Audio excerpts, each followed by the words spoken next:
कैसे हैं? उम्मीद है कि ठीक होंगे और तबीयत बड़ी ज़बरदस्त होगी।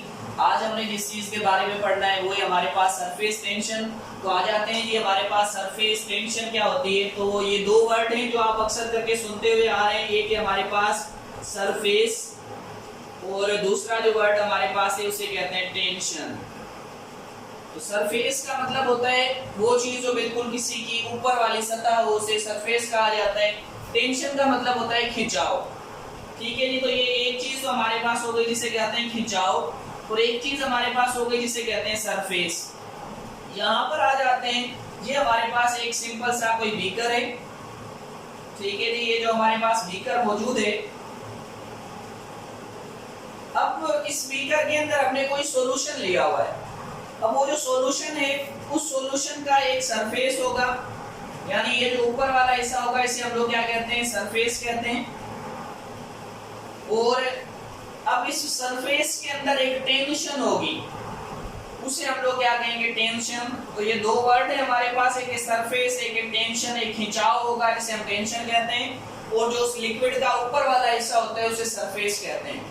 पहले आ जाते हैं इसकी डेफिनेशन की जानिब कि इसकी डेफिनेशन क्या है, इसके बाद आते हैं इस बीकर की जानिब कि आखिरकार सरफेस टेंशन किस तरह से डिफाइन किया जाता है।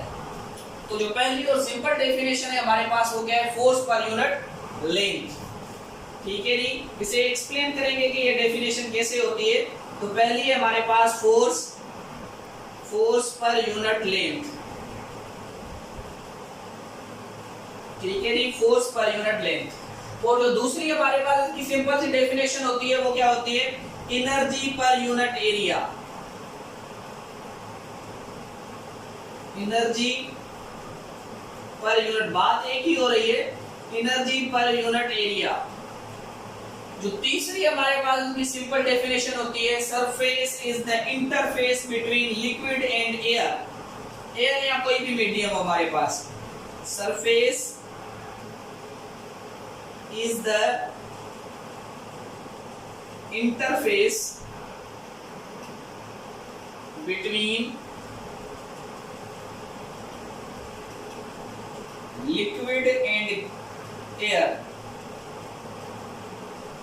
लिक्विड और एयर के दरमियान जो खिंचाव होता है उसे हम लोग क्या कहते हैं? सरफेस टेंशन कहते हैं। इसके अलावा हम लोग क्या कह सकते हैं? Tension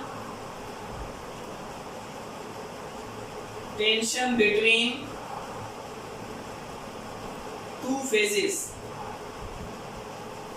is called surface tension।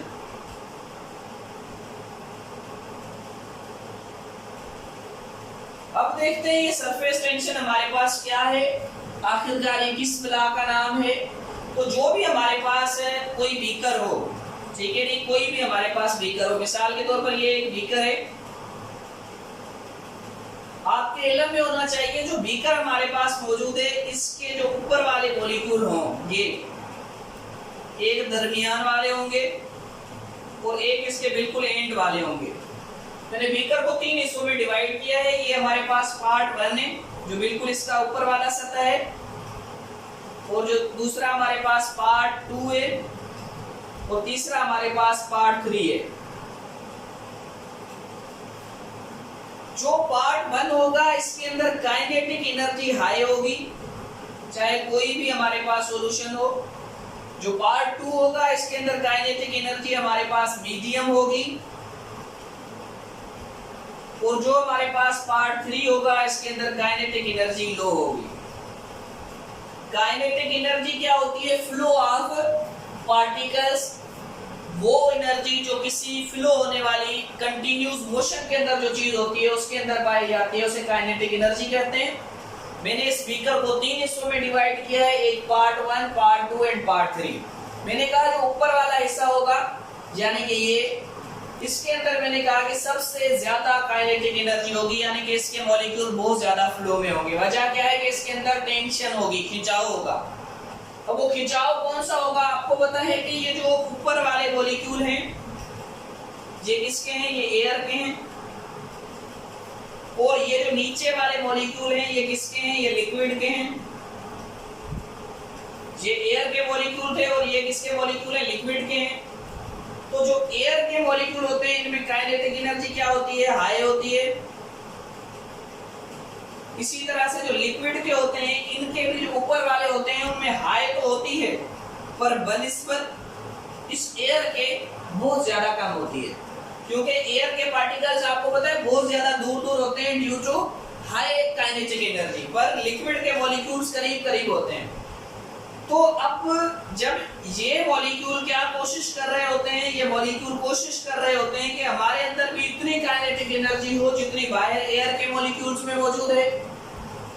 फिर ये क्या करते हैं, ये इससे एनर्जी हासिल करने की कोशिश करते हैं।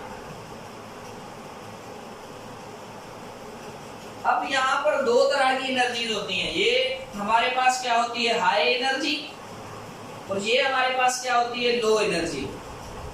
अब इस लो और हाई की वजह से यहाँ पर जो खिंचाव पैदा होता है, इन दोनों के दरमियान जो खिंचाव पैदा होता है वो हमारे पास क्या कहलाता है, वो सरफेस टेंशन कहलाता है।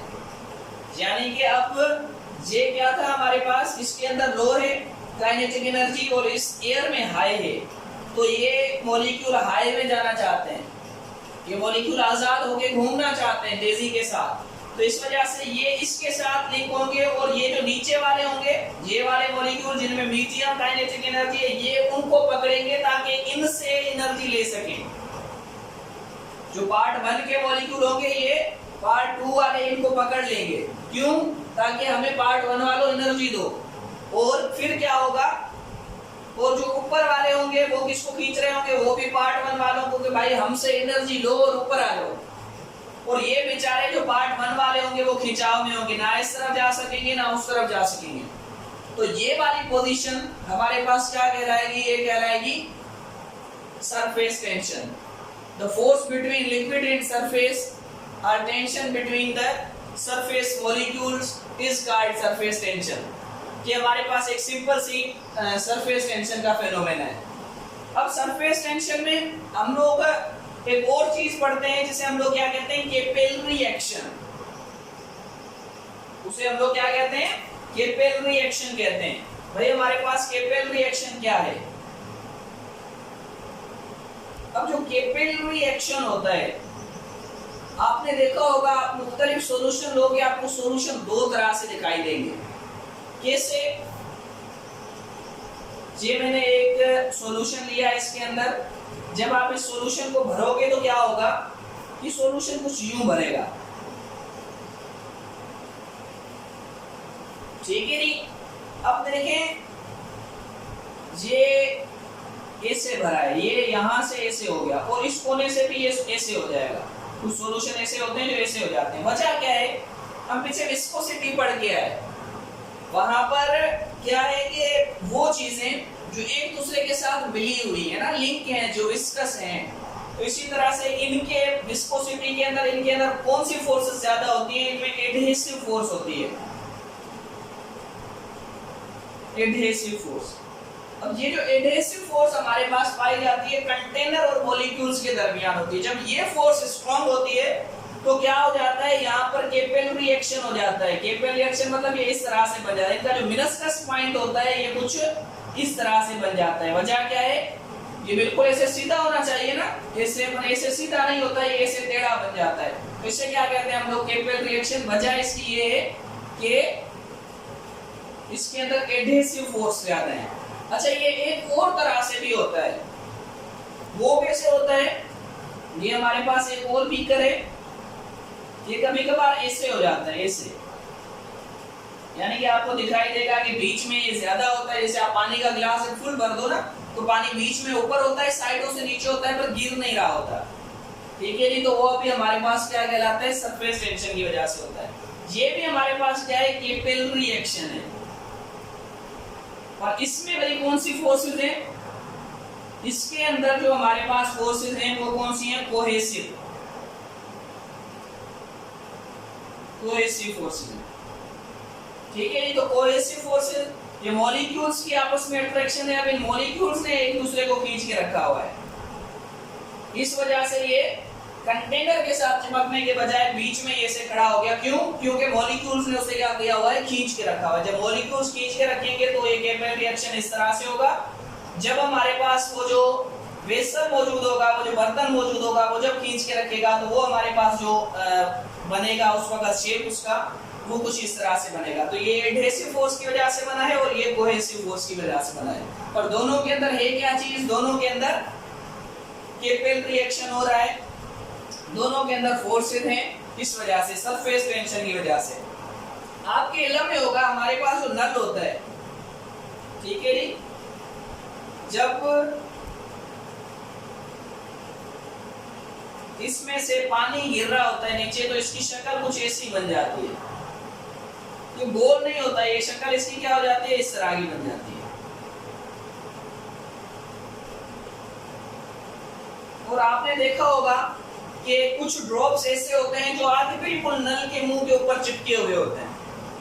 तो यहाँ भी वजह क्या होती है हमारे पास, यहाँ भी वजह होती है हमारे पास सरफेस टेंशन।